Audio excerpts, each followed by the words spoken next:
years of battle, Arizona fighting back yet again after being flooded by illegal immigrants, many of them children, brought over from Texas on buses and planes by American federal agents, allegedly on orders from the White House. Now, last year, more than 150,000 crossed the border illegally along the Rio Grande Valley. That's in Texas. That's almost 60,000 more than the year before. Now the president is asking Congress for $1.4 billion to deal with the influx of undocumented immigrants. But Arizona wants some answers. Congressman Paul Gosar is on the House Oversight and Government Reform Committee, and he wants to end these drop-offs. Sir, good morning to you, and thank you for your time. Thank you, Bill. Thanks for having me on. I know some of these kids, I mean, literally, they're children.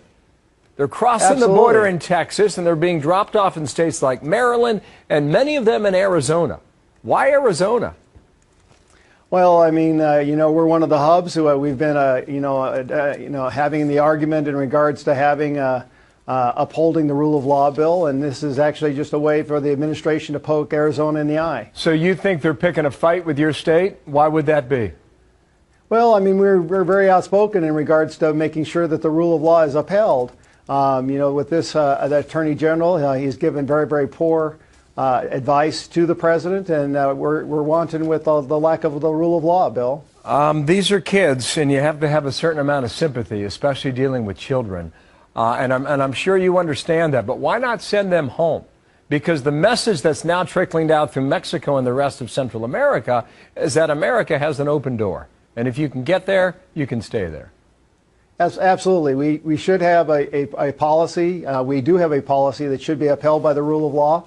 But they've all heard about this amnesty grab that's coming, potentially coming with the Senate bill and the president's move along these lines.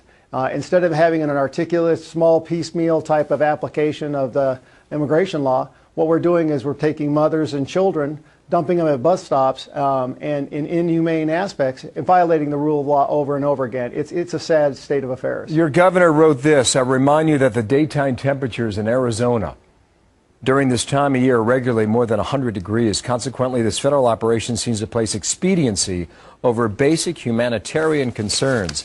I don't know what Arizona does once they get off the bus, and I don't know ultimately what you can do to stop this. What's your plan? Well, here's the deal is we've had no conversation. The administration hasn't called Governor Brewer and told her about this, nor our emergency services. That is what's really sad is that the inhumane treatment of these people being dumped at a bus stop. It's well over 100 degrees, and they're in a strange country. They don't know where to go. They would be better off in their own country, making sure that they're taken care of by the facts of those around them. But this is sad. But it also brings us to the point, Bill, that we're running out of time of upholding the rule of law. America deserves justice, and what we really need is we need to start proceeding with impeachment proceedings of Eric Holder. He's not upheld the rule of law. It's time for America to get back to justice. Sir, thank you for your time. I'm out of time for now. Paul Gosar, we'll see where it goes, okay? Thank you, out of Arizona today. Thanks, man.